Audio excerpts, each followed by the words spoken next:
Olá pessoal, tudo bem? Eu sou o professor Ícaro e na nossa aula de ciências de hoje vamos abordar o tema gravidez.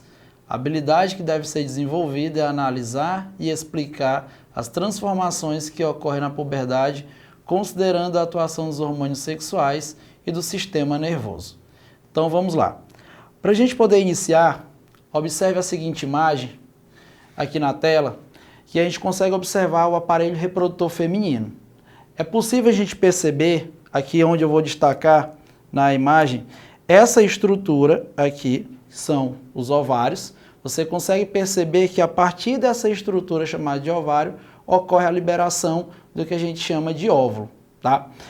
Após a liberação desse óvulo, em seguida, nós vamos ter o processo de fecundação ou fertilização, como pode ser dito também. Nesse processo e nesse local exato, onde acontece a fecundação, ou seja, o encontro do gameta masculino e do gameta feminino, ou seja, entre o espermatozoide e o ovócito.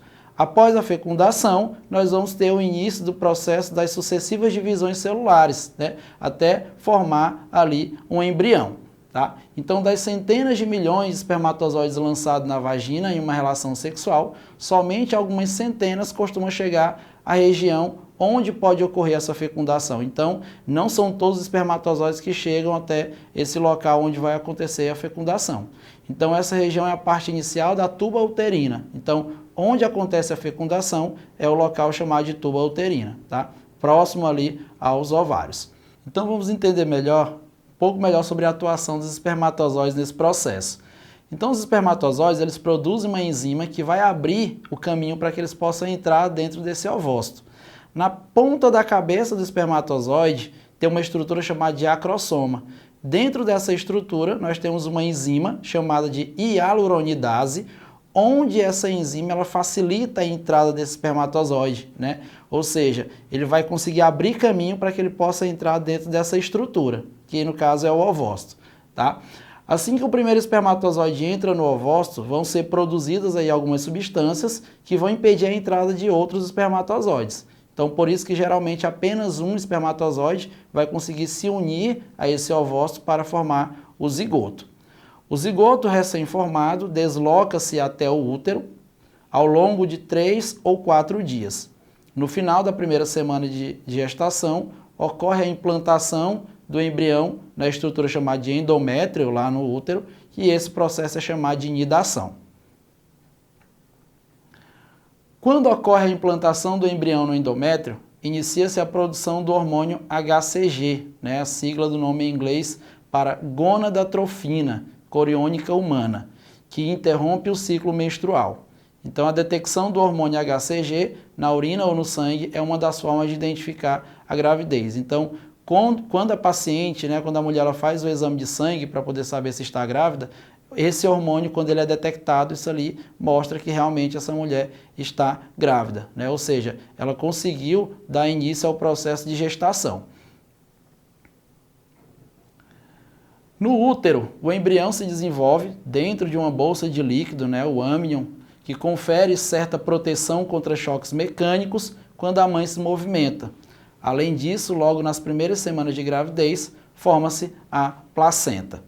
Então, na imagem você consegue observar essa estrutura, né, que nós temos ali o feto, onde esse feto ele é envolvido por essa estrutura aí do saco amniótico, né, onde ele vai ser protegido por essa estrutura, impedindo que um choque mecânico possa vir causar algum mal a esse feto em desenvolvimento. E a placenta que a gente observa ali, que é onde vai ocorrer a troca, né, de substâncias de nutrientes ali entre a mãe e esse bebê em desenvolvimento.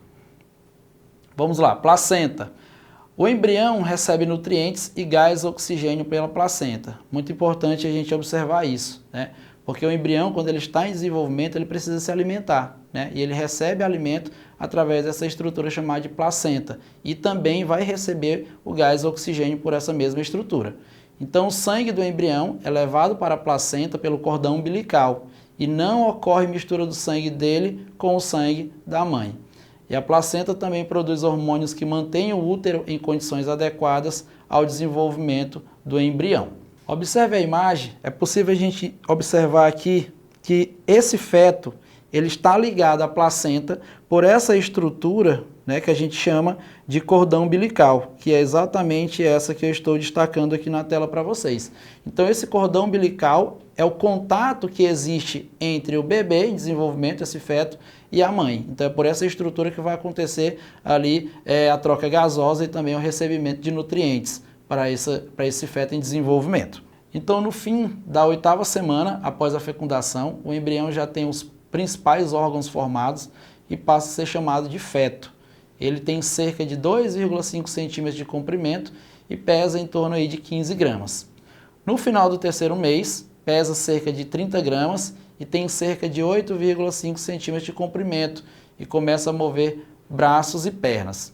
Já no 5º mês, os movimentos são mais fortes e a mãe começa a percebê-los. Então, a partir do 5º mês já é possível a mãe sentir os movimentos desse bebê que está sendo gerado no seu ventre. A gravidez humana, ela dura uma média de 38 semanas, né, aproximadamente aí 266 dias, a partir da fecundação, ou 40 semanas, 280 dias, a partir do primeiro dia da última menstruação. Tá? As contrações da musculatura do útero indicam que o momento do parto se aproxima. Então, quando a mulher está próximo de ter esse bebê, vai ter contrações sucessivas ali da estrutura conhecida como útero, já que o útero é uma estrutura como se fosse uma bolsa muscular, né, formada por um músculo muito forte. A bolsa com líquido amniótico se rompe e o bebê, né, ele nasce no parto normal, né, que é empurrado para fora do corpo. Então, a placenta ela é eliminada também do corpo da mãe e o cordão umbilical, nesse momento, ele é cortado. Aqui nós temos as etapas, né, do processo de nascimento de uma criança. Você observa que a criança ela fica em uma posição, né, de cabeça para baixo, o que facilita a saída desse bebê pelo canal vaginal. Então esse bebê ele faz esse movimento, tá? E a parte da cabeça sai primeiro e logo em seguida o restante do corpo dessa criança sai de dentro do útero, né, pelo canal vaginal. E como que se formam os gêmeos, né? Bem interessante falar desse assunto, né? Às vezes gera muita dúvida, os alunos ficam em dúvida como que se geram esses gêmeos, então a gente vai entender como que acontece esse processo a partir de agora. Existem dois tipos, os gêmeos chamados de monozigóticos ou univitelinos e os gêmeos dizigóticos ou bivitelinos. No primeiro que nós temos ali, os monozigóticos, um único ovo fecundado, ele se divide em duas células. O zigoto continua se dividindo e forma uma massa celular que se separa. As duas massas celulares originam dois indivíduos que são idênticos. Então, nesse caso aqui, eu tenho a formação de gêmeos idênticos. No segundo caso, que são os gêmeos também chamados de bivitelinos ou dizigóticos, nós temos dois óvulos que são fecundados cada um por um espermatozoide, que esse é um caso mais difícil de acontecer. Tá? Então, esses espermatozoides, dois espermatozoides vão fecundar dois óvulos que foram liberados pela mãe. Os zigotos continuam se dividindo e formam duas massas de células independentes. Então, essas massas de célula originam dois gêmeos chamados de fraternos, ou seja, independentes. Então, nesse caso aqui, eles não vão ser gêmeos idênticos. Tá? Nessa imagem, a gente consegue entender melhor, né, de uma forma mais clara também, como que acontece esse processo. Você observa na primeira imagem, os gêmeos chamados de dizigóticos, né, que são os gêmeos diferentes, eles são geneticamente diferentes, né, eles se formam em estruturas diferentes, eles não se formam na mesma estrutura. Tá? Então, os dois óvulos, né, são fecundados ali por dois espermatozoides diferentes, vai dar início ali às divisões celulares e eles vão ser formados aí, de maneira independente, né, separados um do outro. Já os monozigóticos, que são os considerados gêmeos idênticos, você tem um único óvulo sendo fecundado por um único espermatozoide. E aí, nesse caso, o zigoto ele se divide, né? E esses gêmeos eles são geneticamente idênticos, né? Já que eles são origem de um único óvulo, né? Que foi fecundado ali por um espermatozoide. Os cuidados que se deve ter na gravidez. Vamos lá. Muito importante destacar aqui logo no início o pré-natal. O pré-natal, na verdade, é um conjunto, né, de exames que a mulher precisa fazer ao longo da sua gestação para poder fazer esse acompanhamento, né, da mãe quanto dessa criança. Né, um acompanhamento que vai verificar aí as condições de saúde de ambos. Tá? Então, todo o acompanhamento que a mulher tem a partir do momento em que recebe o resultado positivo de seu teste de gravidez até o momento do parto. Então, esse pré-natal ele é feito durante toda a gestação. Isso inclui as consultas, as orientações médicas e exames realizados ao longo de todo esse período. Tá? Então, muito importante a gente entender o que seria esse pré-natal, né? Para que realmente a mulher e o bebê eles consigam se desenvolver aí, né? E essa mulher tenha a sua saúde preservada ao longo da gestação. O exame de ultrassom, por exemplo, ele permite visualizar o feto dentro do útero, tá? Realizar medidas corporais e verificar a frequência cardíaca desse bebê em desenvolvimento. Manter a alimentação balanceada durante a gravidez é fundamental para o bom desenvolvimento dessa criança, né? E se houver necessidade, o médico poderá indicar vitaminas ou receitar medicamentos. Então, o uso de medicamentos durante a gravidez, ele só deve ser feito com a orientação médica, tá? Porque dependendo do medicamento que essa mulher consumir, isso pode causar algum dano para a saúde do bebê. Não fumar nem consumir bebidas alcoólicas ou outras drogas. Então, isso não deve ser feito de maneira alguma, né? Porque isso também prejudica o desenvolvimento dessa criança. Algumas doenças provocadas por vírus, como no caso da rubéola, né, e a zika, ou por protozoários como a toxoplasmose, pode prejudicar o embrião. Se a gestante contrair alguma dessas doenças, deve comunicar imediatamente o médico, né? Por isso a importância, né, de estar fazendo pré-natal, porque o médico ele vai estar fazendo esse acompanhamento mais próximo ali para poder saber a situação de desenvolvimento desse bebê e também as condições de saúde dessa mãe. Em algumas situações, o parto natural ele torna-se perigoso para a mãe ou para o feto. Nesse caso, a gestante, o médico pode optar pela cesariana.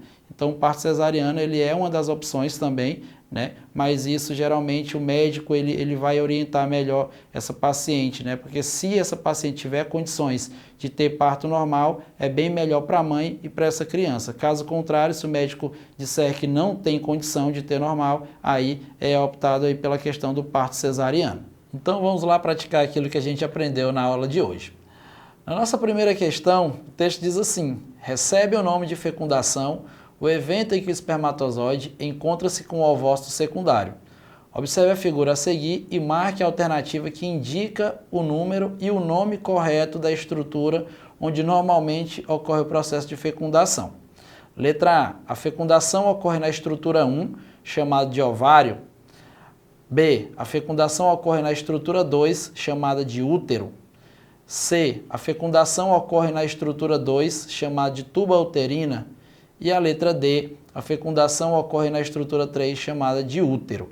Vamos lá, de acordo com o que a gente viu logo no início da aula, a resposta correta aqui é a letra C. A fecundação ocorre na estrutura 2, chamada de tuba uterina. Então você observa que lá na estrutura 2, conforme a imagem, nós temos um encontro, né, desses gametas masculino e feminino. Próxima questão. Quando o espermatozoide chega ao ovócito secundário, para que ocorra a fecundação, são lançadas enzimas que ajudam a penetração da corona radiata. Essas enzimas são lançadas a partir do letra A, flagelo, letra B, acrossomo, letra C, núcleo e letra D, peça intermediária. Então, a estrutura, né, que vai lançar essas enzimas aí, ela sai a partir do acrossomo, que é essa parte da ponta da cabeça do espermatozoide, como eu havia dito anteriormente. Próxima questão, questão de número 3. Os gêmeos são irmãos gerados a partir da mesma gestação. Alguns apresentam características bastante similares e outros são completamente diferentes. Damos o nome de gêmeos, o espaço que vai ser completado com a palavra, aqueles que não possuem características similares.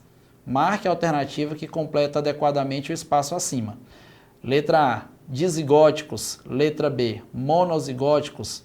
Letra C, univitelinos. E letra D, idênticos. Então, de acordo com o que a gente viu na aula de hoje, aí a alternativa correta é dizigóticos, né? Damos o nome de gêmeos dizigóticos, aqueles que não possuem características similares. Questão de número 4. Qual é o termo utilizado para descrever o acompanhamento médico que as gestantes realizam ao longo da gravidez para monitorar o desenvolvimento do bebê e garantir a saúde da mãe? Letra A, cuidados pós-natal. Letra B, acompanhamento obstétrico. Letra C, ultrassonografia fetal. E letra D, pré-natal. Então, a alternativa correta aí é a letra D, né? O acompanhamento de pré-natal, que vai fazer com que essa paciente ela tenha um acompanhamento médico ali para o bem-estar tanto da mãe quanto dessa criança que está em desenvolvimento. Então, pessoal, essa foi a nossa aula de hoje sobre gravidez. Eu espero que vocês tenham conseguido entender o que a gente trabalhou na nossa aula de hoje e até o nosso próximo encontro. Tchau, tchau!